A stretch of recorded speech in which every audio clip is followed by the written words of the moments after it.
What we were most concerned about, honestly, is it only like white conservative Christians and some Jews and some weird like space autists are going to inherit the future, and then we're gonna have this monoculture, and when the environment changes rapidly again, what if it like kills the space Mormons and the space autists? That's exactly what I'm saying. And you only have space Jews left, and like So you need space liberals. Yeah, well, I want space Koreans, I want space Emiratis, I want space Native Americans, and right now they're going extinct, like quite literally. And so the first reason we got into this is we're like, well, can we at least have some kind of Noah's Ark, right? Like enough people taking to the stars or surviving on Earth somehow, where we don't have this very dangerous monoculture.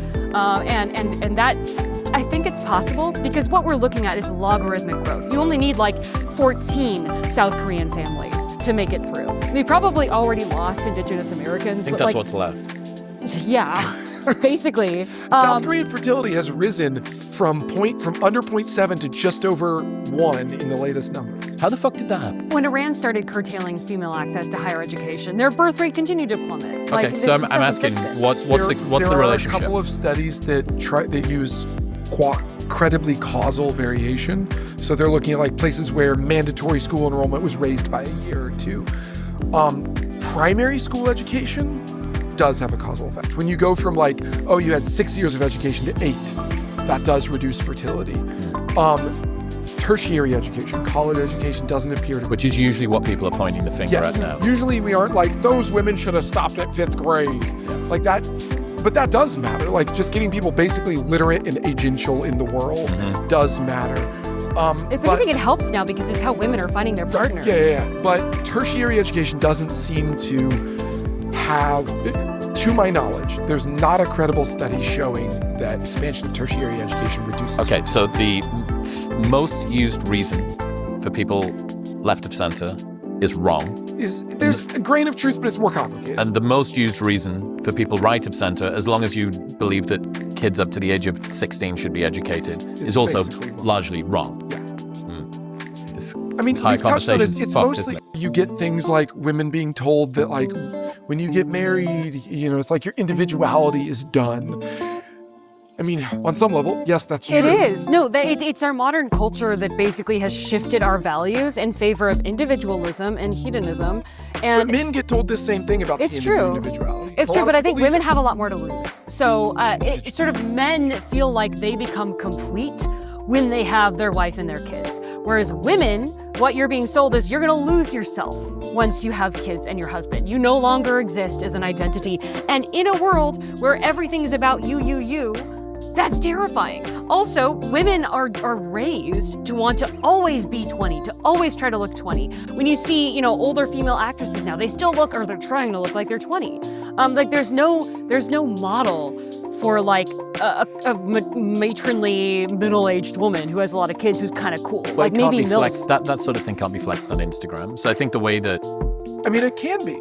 right, but it's not. But the current algorithm- market dynamics aren't exactly rewarding that, right? People aren't showing the diaper changes at 3 a.m, other than to say, look at how horrible this is. And I think that it's an important thing to kind of give compassion to women about, which is the things that you are rewarded for and that are most visible have changed rapidly over the last 30 years. Around 710,000 fewer children were born in the US last year compared to the nation's peak in 2007. Since 2007, the general fertility rate has declined by 23%. And in the UK, being childless at age 30 is now the norm, rising from 48% to 58%. Yeah, and I think those numbers really don't even do a justice to the reality of what that means for a society. People often still think, many still do, that there are too many people on the planet and having fewer people is a good thing.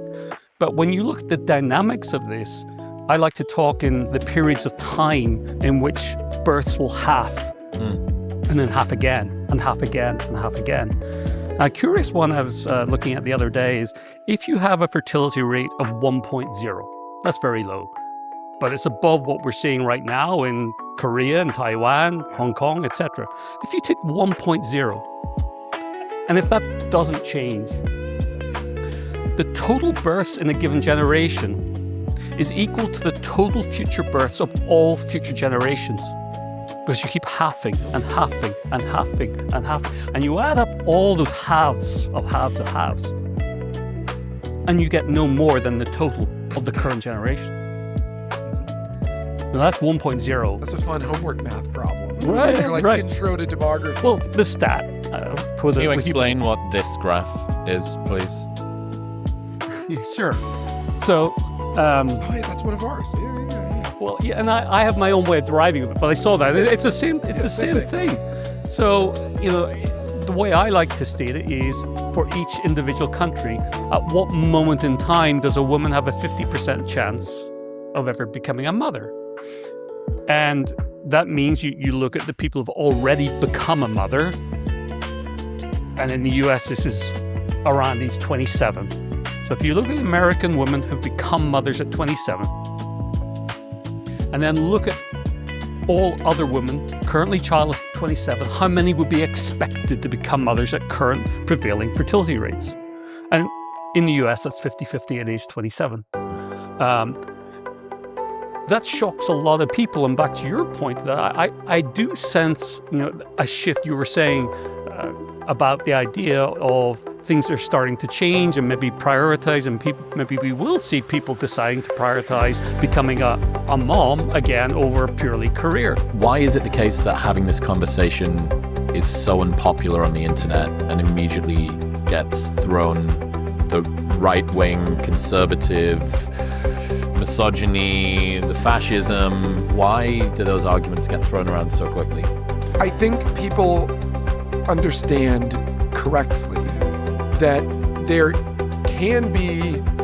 certainly can be, and often, in fact, there is a tension between sustainable fertility rates and the gender egalitarianism that I think most of us cherish, right? That I'm not like a radical left feminist, but I do want my wife to be able to vote and own property and have the right to the police hear her out if I'm beating her or something. I'm, little e egalitarian in that sense. And a lot of people fear, very sincerely, they say, well, I do worry about low fertility, but I would never say so publicly because, I stand with women and the pronatalists want to force women to stay barefoot and pregnant in the kitchen. And I'm sympathetic to that. And unfortunately, some varieties of pronatalism have tended to play into that. The reality is, and there's genuine tension. I just think so many people, they have the paradox of choice. They see all these things, but more importantly, they invest deeply in these relationships with somebody who's always looking for two in the bush.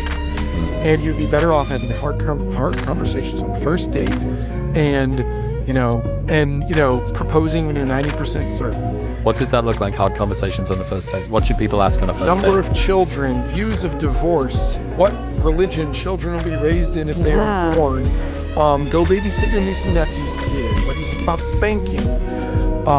Kids, not sexually. I mean, sexually too, if that's your thing. But these are hard conversations, and I think they're great first date conversations because you shouldn't waste your time. Agreed. The sooner you get to know, the better. Yeah. Also, my advice on marriage is a bit less pithy because I think it's in some ways it's a more complicated conversation.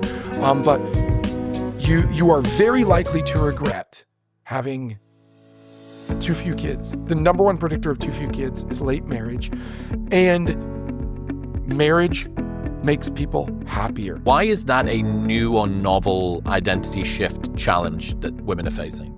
I'll tell you what, the one thing that convinced me to have kids, second date with my future husband, he's like, oh, I want to have a lot of kids. And I'm like, I'm never going to have kids and I'm never going to get married. And he's like, well, what would have to change, to change your mind? I'm like, I don't want to give him my career and identity. Exactly that issue. And he's like, well, what if you didn't? What if by default in our relationship, if anyone had to step back, it would be me? And you would never have to do anything you don't want to. And I'm like, well, I'd have infinite kids then. And I think a lot of women are the same way, and they're not presented with that opportunity. I think another issue here is that now women are... I really hate the crap you all get in the media when Malcolm is paradigmatically the thing that a lot of feminists would say they want is a man who will be like, I would like to have kids. I'm willing to take the hit for it. That's something I have always admired about him and about your So Malcolm's a stay-at-home dad. He's right now with all the kids, right? Stay-at-home army fucking platoon commander.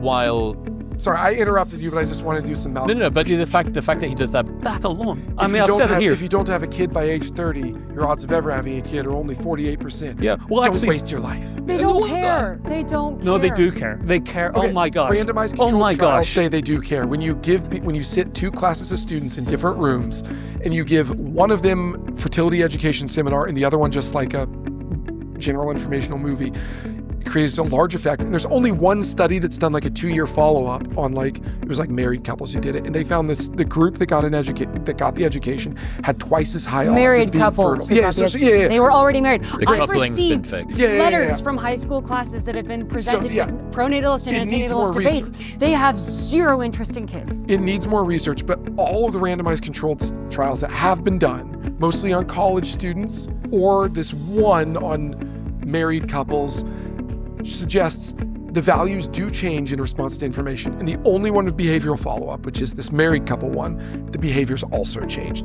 Marrying is the first step to having kids. It could be that the values change in the college students would not translate into behavior. That could be, but right now the evidence we have is consistent with the behavioral effect. What is the truth around happiness, marriage? Parents are happier. You get happier when you get Nah, happier. not true. They Especially are 100% women true. take a happiness hit when they have kids in diapers. They do not. Yes, Their happiness, they do. no. Intentional fertility causes a rise in happiness. The problem is we mix unintentional and intentional fertility in the data. It's very difficult to separate because you don't have preferences. I guarantee you, in longitudinal data, happiness rises short term. In the long run, it's a little more ambiguous because happiness scales reset over time. Happiness rises with engagement. That is, it rises before marriage, basically, but then marriage locks it in. If you don't get married, the happiness of a cohabiting union rapidly returns to baseline. The happiness of a married union tends to remain above baseline as long as you remain married, which people don't always. But widowage and divorce tend to return you to your premarital happiness level. There's 3 different longitudinal surveys I can demonstrate all this in. Having kids that you want to have, which is a big stipulation. Unwanted kids, unintended kids is a different dynamic. Having kids you want to have increases happiness in the most robust models we know of. Unintended fertility is a different beast. And it is true that in almost every survey, unless you add like 1 million controls where you're basically controlling away the effect of having kids, people with kids are happier.